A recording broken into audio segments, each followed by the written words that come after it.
ఖుషి ఖుషిగా నవ్వుతూ చెలాకి మాటలు రూపుతూ హుషారుగా ఉందాములే నిషా కనులవాడా.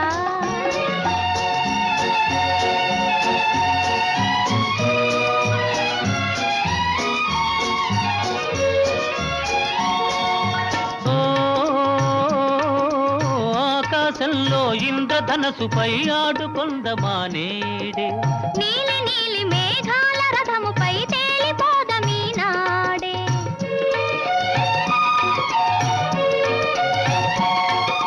చంద్రుడు నేనై నీవు వెన్నెలై కలిసిపోదమా హాయిగా.